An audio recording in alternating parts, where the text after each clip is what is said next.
Welcome to EJH British Cars, and today for something different, we're going to look at a 1924 Indian. Oops, wrong bike. So this is the 1924 Indian Scout. It runs.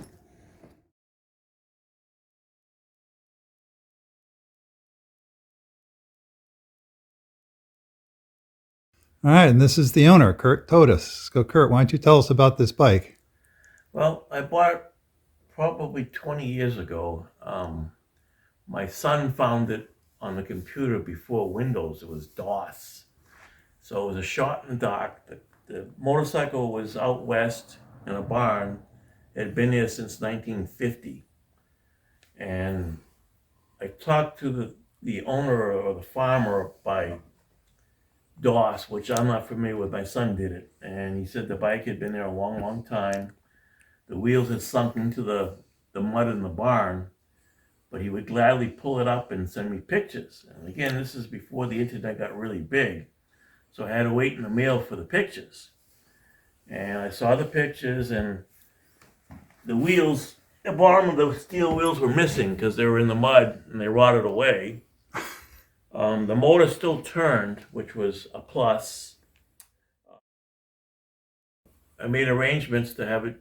He would disassemble it, put it in boxes, and he shipped it by Roadway Express, which doesn't exist anymore. And it came in pieces, and my wife went to pick it up, and I was at work, and everybody at Roadway wanted to know what it was. And my wife knew what it was, an old Indian motorcycle. So I got it home. For a long, long time, I've been building it back together. The motor runs and drives. The problem I had with the motor is that everything was old, and trying to find pistons for this and valves was really hard. But I brought it to a machine shop, and they made everything for me, put it together, and I sandblasted the frame. The frame was all bent, so we had to straighten the frame out.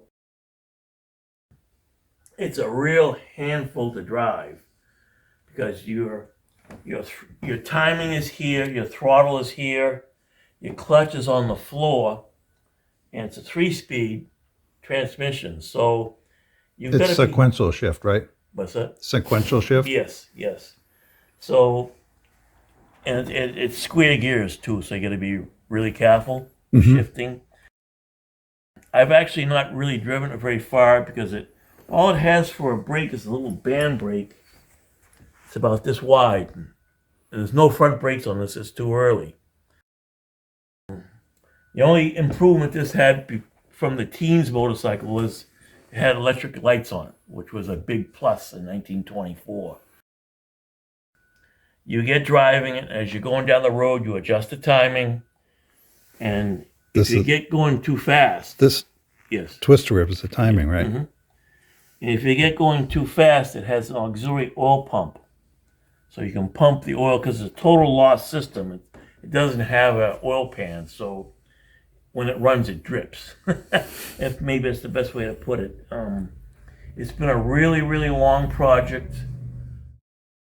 I'm not done, as you can see. The tank is still in prime, and so is the rear fender. I do have the front fender, but it's really, really, really bent and mangled. So I haven't tried to redo it yet because of other projects. So this sits in what we call the great room. It's fun to drive if you're in a country road with no traffic. In traffic, it's a horror show because you're moving all your hands and your feet, but it's a very balanced bike, and it's not heavy compared to modern bikes. It's 600 cc's, 2-cylinder, in-head valves, has a generator, so the electricity still works. The generator is belt driven. It's belt driven. Again, I've been slowly but surely working on it, but it's a matter of everything's real expensive for this now. Back when I bought it, it was really cheap. I actually I had a bunch of Honda Dream motorcycles, And my wife says, well, if you want to buy the Indian, you sell the Hondas, which I did. And I painted it. I found rims for it. The spokes are stainless steel spokes. That was a whole nother story trying to find rims for this thing. Again, I've had it so long, they reproduce a lot of the parts now. And the other problem I had was the handlebars. When I got them, they were like this, all squished and bent. And the only guy I could find that would build the handlebars was a guy in Germany. So are the handlebars integrated with this headpiece? Yes, they are. And all the controls go through the handlebars. They come out, underneath, so you can't actually see.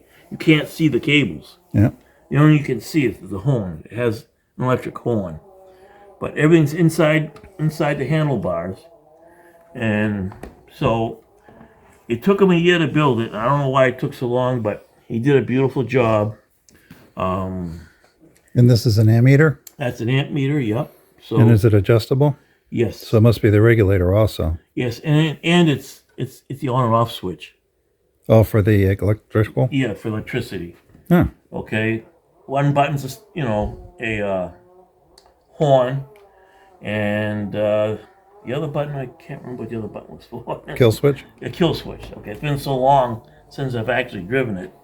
And then this has a cone clutch, right? Yes, it does. And those are difficult to deal with because they grab, they're basically on or off. Yes, and with a foot clutch, you got to be really, really careful. I mean, not that this is very powerful, but it'll scare you. And doesn't this have an auto feed for the clutch though? Yes. Yeah.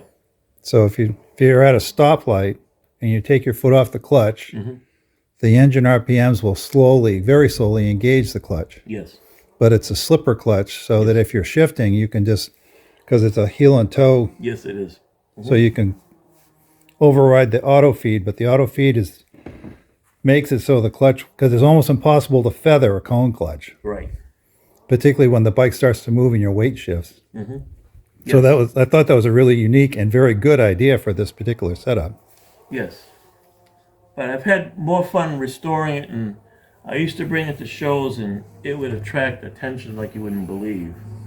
But, in the last few years, we bought this house, and this house has consumed me. This is the great room, by the way. And I like older bicycles. I restored that one probably 20 years ago.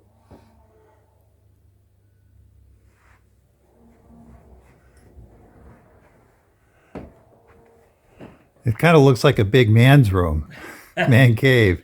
That's what my wife says. She said, too much of your stuff in here. Well, obviously just not a big enough room. Yeah. All right. Well, thank you for the tour. Okay. And like I say, it's a nice old bike, and I don't know, someday I'll finish it. Many other things that I'll finish.